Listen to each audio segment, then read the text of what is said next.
कोण आहे? कोण आहे? कोण आहे रे? कोण आहे?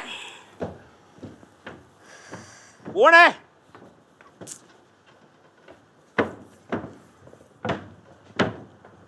कोण आहे? अरे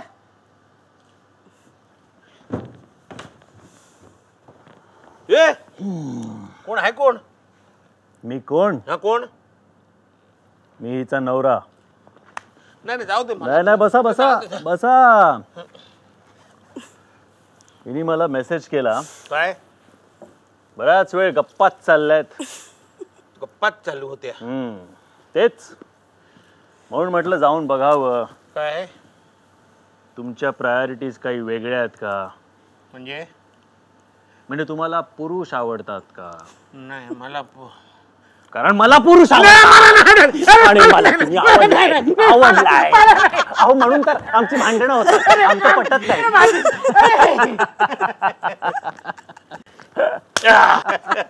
बस बस बस एक छोटासा टाइमपास. पण बेसिकली दोन अशा पुरुषांना मला बोलवायचं आहे जे या नाटकाशी तेवढेच स्ट्रॉंगली कनेक्टेड आहेत. या आपल्या पर्टिक्युलर परफॉर्मन्स बद्दल बोलतोय मी. एक या एकांकिकेचा आत्ताचा डिरेक्टर अनिकेत आणि तुमचा प्रोड्युसर सुशांत शेलार. जोरदार टाळ्यांनी स्वागत करूया. हॅलो. या या या मामा. Hi Aniket. Congratulations. Wonderful play, wonderful performances. So guys, welcome to Nine Rasa and welcome to this little chat show. त्याचं नाव आहे माय चाट शो. त्याचं कारण असं आहे की उद्या कोणी येऊन करू शकतो माय चाट शो बोलून. आणि दुसरं म्हणजे एक ओपन इन्व्हिटेशन देतोय आम्ही सगळ्या मसालेवाल्यांना, चाटवाल्यांना की कोणाला काही स्पॉन्सर वगैरे करायचं असेल तर म्हणून एक माय चाट शो असं कॉमेंट ठेवून दिले. असो तर सगळ्यात आधी हार्टिएस्ट कॉंग्रॅच्युलेशन्स. जोरदार टाळ्या तुम्हा सगळ्यांसाठी. मस्त परफॉर्मन्स. मला अतुल तुला असं विचारायचं वाटते की प्रथम पुरुषी ही एकांकिका खरं तर सगळ्यात पहिलं कॉन्टेंट प्रथम पुरुषी आपलं आपण जे सिलेक्ट केलं ते आहे ना, ते सगळ्यात फर्स्ट एव्हर कॉन्टेंट जे आपण लॉक केलं ते ही एकांकिका केली. आणि म्हणजे आम्हाला तर वाचताक्षणी खूप आवडली. पण तुझ्या काय एक्सपिरियन्सेस आहे, तुझा काय मेमरीज आहेत या एकांकिकेला घेऊन? एकतर ही त्याच्या आधी मी सांगेन. कारण मी जेव्हा त्याला फोन केला आणि मी जेव्हा त्याला विचारलं की असं असं थिएटरशी रिलेटेड श्रेयस एक प्लॅटफॉर्म, OTT प्लॅटफॉर्म म्हणजे नाईन रसा घेऊन येतोय, तर आम्हाला एखाद्या एकांकिकेमध्ये तुला कास्ट करायचं असेल तर तुला आवडेल का? तर त्यांनी असं सांगितलं की तू जर का ही एकांकिका करणार असशील तर मला काम करायला आवडेल. अच्छा, स्पेसिफिकली काय कारण आहे? स्पेसिफिकली म्हणजे एकतर ती एकांकिका मला माहित होती, मी ती केलेली होती. साधारण 25-27 वर्षापूर्वी मी या एकांकिकेत रसिकाचं अप्रतिम काम बघितलं होतं, रसिका ओक. ओके. आणि ती एकांकिका अजूनही माझ्या स्मरणात आहे. आणि मला असं वाटतं की इतकं उत्तम मराठी लिहिलं गेलेलं ज्याच्यात एक स्ट्रॉंग कॉन्टेंट आहे, म्हणजे फार रेलेव्हंट आणि स्ट्रॉंग कॉन्टेंट आहे आणि हार्ड हिटिंग आहे. आणि तो प्रत्येक पुरुषाला आणि प्रत्येक स्त्रीला जवळचा वाटणारा कॉन्टेंट आहे, ज्याच्याबद्दल सहजासहजी बोललं जात नाही असा कॉन्टेंट आहे. आणि तर तो यावा. कारण काय होतं म्हणजे पुलंचंच वाक्य आहे की शरीराप्रमाणे मनालाही कुबड आलेली माणसं अश्लील म्हणतील, पण OTT प्लॅटफॉर्मवर हे शक्य आहे अशा प्रकारचा बोल्ड कॉन्टेंट येणं. आणि मी खरं सांगतो, ही एकांकिका किंवा आपलं शूटिंग जर का चांगलं झालं असेल आणि त्याचा रिझल्ट चांगला आला असेल तर त्याचं खूप मोठं श्रेय एकतर अनिकेतला जातं. कारण हा नवीन दृष्टिकोन, मी त्याला पहिल्यांदा सांगितलं की तू तुझ्या दृष्टिकोनातनं बसव. कारण ही 25-27 वर्षापूर्वी जी एकांकिका मी बघितली आहेत, माझ्यावर खूप त्याचे संस्कार आहेत. आणि दुसरी गोष्ट, मला कम्फर्टेबल करण्याचं काम नेहाने केलं ॲब्सोल्युटली. म्हणजे हे दोघांचंही क्रेडिट आहे आणि ते दोघांना मिळायलाच पाहिजे, कारण तिचं काम अधिक कठीण आहे. मला फक्त बोलायचं आहे, मला एक्सप्रेस करायचं आहे. तिला खूप काही न बोलता खूप काही एक्सप्रेस करून जायचं आहे. ॲब्सोल्यूट. आणि ते मला वाटतं अनिकेतनी पण फार समजून काम केलं आणि नेहानी पण छान काम केलं. आणि आमचे मामा म्हणजे हक्काचा घरचा माणूस आहे, त्यामुळे त्यांनी कर सांगितल्यावर त्यात श्रेयस तळपदे करतायत वगैरे म्हटल्यावर म्हणजे सगळ्यात जुने ऋणानुबंध आहेत ना, आपण काय नाही म्हणायचं. आपण ऍक्च्युली दोघांनी आजपर्यंत एकत्र कामच केलं नाही. आपण एक पायलट केलं होतं, तुला आठवत आहे? मुकेश जाधवांचा का? नाही, मुकेश जाधवांचा पण एक केला होता आणि आपण एक याचा पण केला होता. एक मला वाटतं ज्ञानेश भालेकरचा केला होता आपण. त्यात तू धर्मेंद्र स्टाईल एंट्री विंट्री केली होती, जुने कपडे घालून आणि तशी ऍक्टिंग मला अजूनही आठवत होतो. अरे फार मस्त केलं होतं. पण ते काय unfortunately those were the days ज्याच्यात आपण फक्त पायलटच करायचो. म्हणजे मी तर एवढे पायलट केले मला आठवत पण नाही आता. अरे सर याद नाही हमने पायलट घेत कुठे कुठे आठवणार, बिकॉज त्या पिरियडमध्ये खूप पायलट व्हायचे 10-12 तर सहज. पण मला खरंच असं मला खूप समाधान झालं वाटलं हे नाटक करून, कारण एकतर 6-7 महिन्याच्या गॅप नंतर काहीतरी केलं आणि काहीतरी केलं ते वर्थ वाईल केलं असं मला वाटतं. म्हणजे दिस इज ॲब्सोल्युटली काय म्हणूया आपण, कॉन्टेंट इतका स्ट्रॉंग आणि इतकं सुंदर लिहिलं गेलेलं मला फार गमत. तू आता म्हणालास की कॉन्टेंट साधारण 25-27 वर्षापूर्वी लिहिला गेलाय, आजही तो रेलेव्हंट आहे असं? Absolutely relevant. अर्थात आम्ही जेव्हा बघितलं तेव्हा आम्हाला आता ते जाणवलंच, पण आज कंटेम्पररी करायला त्याच्यामध्ये आली की तू असे काही बदल केलेस की तुला असं वाटलं की नाही कॉन्टेंट इटसेल्फ इतका स्ट्रॉंग आहे की फार काही करायची? त्यातला एकही शब्द आम्ही इकडचं तिकडे केला नाही, कारण ते इतकं स्ट्रॉंग आहे आणि इतकं रिलेव्हंट आहे की त्याच्यात एक काडी मात्र म्हणजे वाचताना सगळं बघितलं आणि नाही हे असं.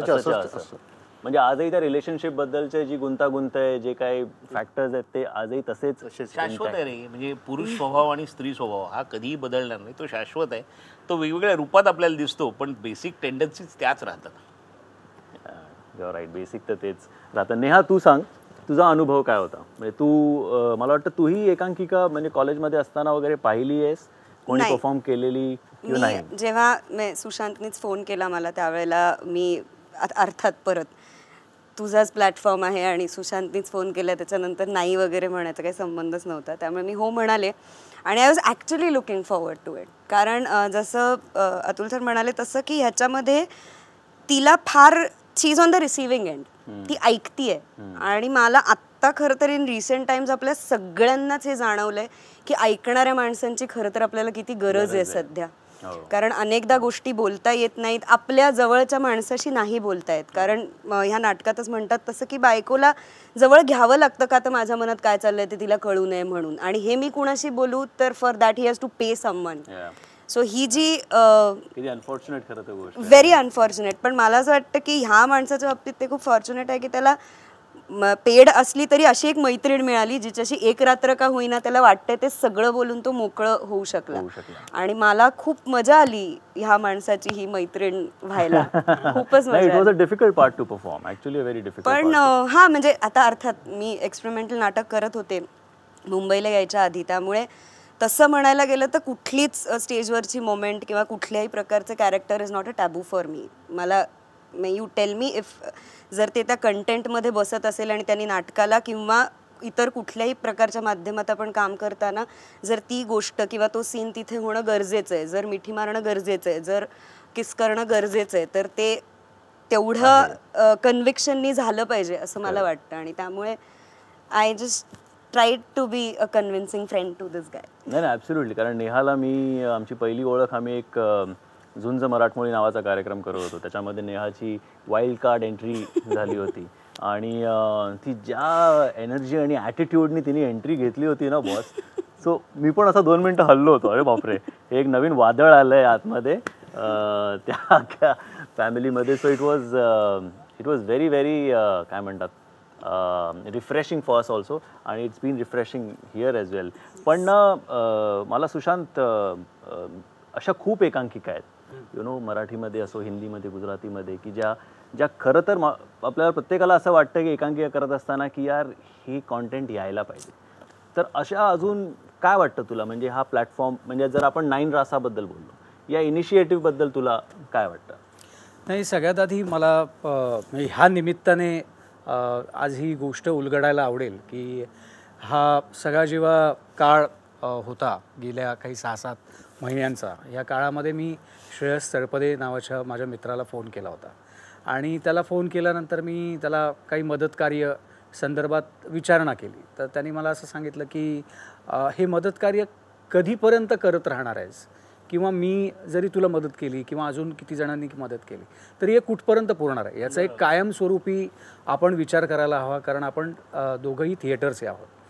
आणि ते पाऊल जे उचललं ते श्रेयसनी उचललं, आणि त्याची जाण त्याला यासाठी आहे कारण त्यांनी स्वतः एकांकिकेत काम केलं आणि एकांकिकेत काम करून ते इक्बाल नंतर ते आत्तापर्यंतचा त्याचा जो सगळा प्रवास आहे, आणि आज हा प्लॅटफॉर्म तो आपल्यासारख्या म्हणजे आज अतुलदादांनी तुझ्या या प्लॅटफॉर्ममुळे कितीतरी वर्षांनी एकांकिकेत काम करण्याची मजा त्याला अनुभवायला मिळाली, नेहाला ती मजा अनुभवायला मिळाली. आता पुढे जी लोकं आहेत जी काम करणार आहेत ते सुद्धा सगळी मोठी मोठी नटमंडळी आहेत, त्यांनाही ही सगळी मजा अनुभवायला मिळते.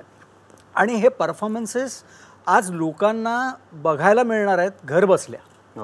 आज कित्येक लोकांना असं वाटतं की मला नाटकाला जायचं आहे, पण जसं आपलं बोलणं झालं तेव्हा की नाटक असतं दीनानाथला आणि तो व्यक्ती असतो कुलाब्याला किंवा ती व्यक्ती असते सोलापुरात, पण ती प्रयोगाला पोचू शकत नाही. पण आज ही कलाकृती प्रत्येकाच्या घरात त्याला त्याच्या 9 रसाच्या माध्यमातून त्याला त्याच्या मोबाईलमध्ये असेल किंवा टी व्हीमध्ये असेल किंवा इतर कुठलं साधन असेल त्यांना ती बघायला मिळणार आहे. त्याच्यामुळे डेफिनेटली मला असं वाटतं की फायदा हा दोघांचा आहे, कलाकारांचाही आहे की त्यांचं एक राहून गेलेली कुठेतरी गोष्ट करणं, आज ते स्पर्धेत जाऊन पुन्हा एकांकिकेत सहभागी होऊ शकत नाहीत, पण म्हणून काहीतरी आपली गोष्ट राहिली आहे हे कुठेतरी एक सुप्त इच्छा असते मनात, ती या निमित्ताने पूर्ण होते. आज नाटक सृष्टीमध्ये काम करणाऱ्या लोकांना या निमित्ताने रोजगार तुझ्या या 9 रसाच्या माध्यमातून असंख्य लोकांना मिळाला, त्याबद्दल मी खरं तर तुझा आभार मानतो.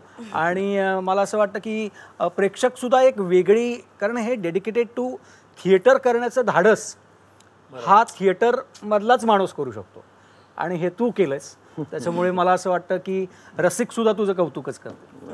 म्हणजे आय होप की त्यांना कॉन्टेंट आवडावा आपण जो काही प्रयत्न करतो. आणि तू म्हणाला त्याप्रमाणे की एवढा कॉन्टेंट आपल्याकडे रिच कॉन्टेंट आहे, तो पोहोचणं गरजेचं आहे. आणि ॲक्टर्सना सुद्धा, म्हणजे आज मी सुद्धा आपल्या चॅट शोमध्ये लेट्सचे एक छोटीशी एंट्री घेतली, तर ॲज अन ॲक्टर आणि ॲज अन ॲक्टर ज्यांनी थिएटरवर काम केलं, एकांकिकेतनं जो आला आहे, स्किट्स करत आला आहे, तो जो किडा आहे, ती जी खाज आहे ती कधी जाणार नाहीये. त्यामुळे शूटिंग किती करा, आज एकांकिकेला जी मजा आली करताना ती वेगळीच आहे ना. म्हणजे आम्ही बाकी पण काही व्यक्तींबरोबर आणि यंगस्टर्स वगैरे बरोबर बोललो, त्यांचं असं होतं की सर शूटिंग करते, फिल्म में करते, सब ठीक है, लेकिन वहाँ 2-2 मिनट का शॉट रहता है, वो एक साथ कैरेक्टर जी के परफॉर्म करना स्टेज के ऊपर, उसका मजा ही कुछ और है. आणि मला वाटतं ती मजा जी आहे ना, म्हणजे मला अनिकेत तुला विचारायचं आहे की ऑनलाईन प्लॅटफॉर्म किंवा ऑनलाईन थिएटर या आयडियाबद्दल तुला काय वाटतं? म्हणजे ही आयडिया हा खूप चांगला इनिशिएटिव्ह आहे. म्हणजे आता सगळं वर्ल्ड डिजिटल होतं आहे, सो आपलं नाटक का नाही, आपला मराठी कॉन्टेंट का नाही, अमेरिकेत बसलेला किंवा कुठल्याही जगभरात एखादा प्रेक्षक आहे आणि फॉर एक्झाम्पल की ही एकांकिका 25 वर्षापूर्वीची आहे जी मी बघितलीही नव्हती, ती मला डिरेक्ट करायला मिळाली. आता असे कितीतरी असा चांगला कंटेंट जो खूप आधी लिहून ठेवला आहे, आत्ता लिहिला आहे, तो या माध्यमातून लोकांपर्यंत पोहोचेल. आणि आय एम शुअर की ती जी नाटकाची मजा आहे की म्हणतात की अरे थिएटरमध्ये जाऊन ती आहेच, बट याच्याने काही वेगळी त्याच्यातली मजा कमी होणार नाही आहे, कारण ते आपण तसंच प्रेझेंट केलं. हां, म्हणजे आम्ही सँक्टिटी आपण तसंच ठेवायचा प्रयत्न केला की नाटक जे आहे ते नाटकासारखं, फक्त आम्ही तुम्हाला अजून थोड्या चांगल्या पद्धतीने दाखवायचा प्रयत्न करू. सो लेट्स सी कसं काय पुढे होत आहे ते. पण अदरवाईज मला म्हणजे तुमच्याकडनं सजेशन्स हवी आहेत की याला अजून लोकांपर्यंत, प्रेक्षकांपर्यंत, आर्टिस्टपर्यंत पोहोचवण्यासाठी काय वाटतं? म्हणजे या प्लॅटफॉर्मवर अशी कुठली गोष्ट आहे जी आपण करावी, अपार्ट फ्रॉम वॉट एव्हर, आपण शूट बीट करू, मार्केटिंग करू, पण त्याच्यासाठी तुमच्या काय म्हणजे असं कधी असतं ना की या प्लॅटफॉर्मवर श्रेयस तू हे पण प्रयत्न कर, तसं अतुल काय वाटतं?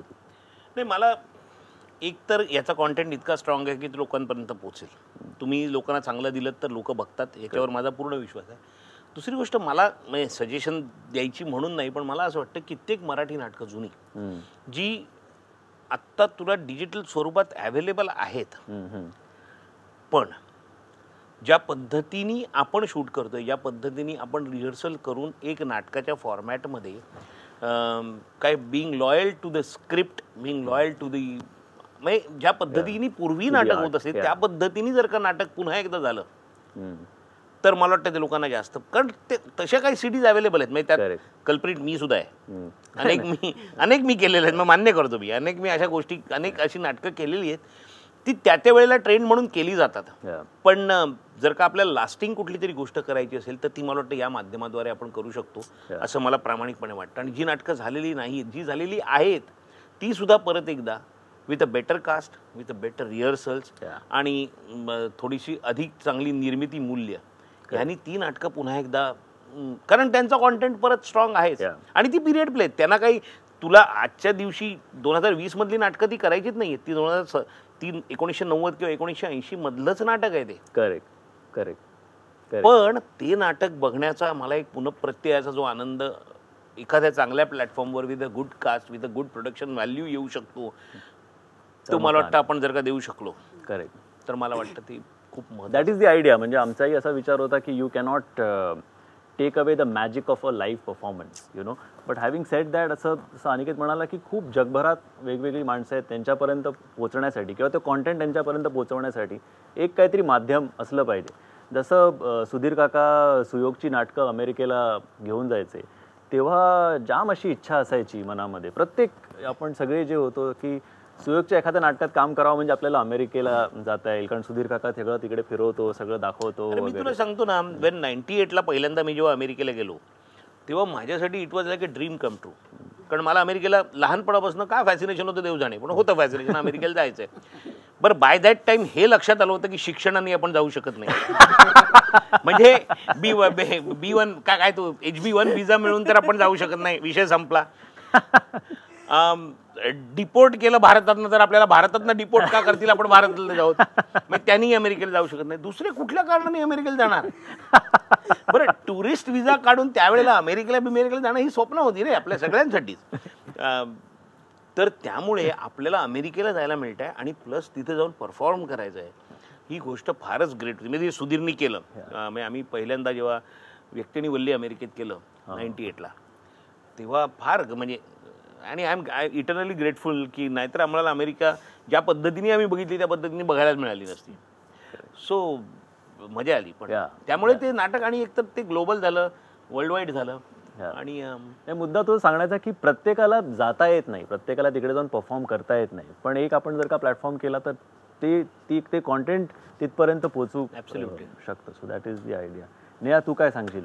मला तुला म्हणलं तसं एक मुळात शेअर आर्कायव्हल व्हॅल्यूसाठी सुद्धा the classics which we have आणि इतकं चांगलं साहित्य आहे मराठीत तर ते आणि ते त्याच पद्धतीचं त्याच फॉर्मॅटमध्ये त्याच माध्यमातून पोचणं ह्याच्यासाठी ऑनलाईन थिएटर हे फारच एकतर महत्त्वाचं वाटतं.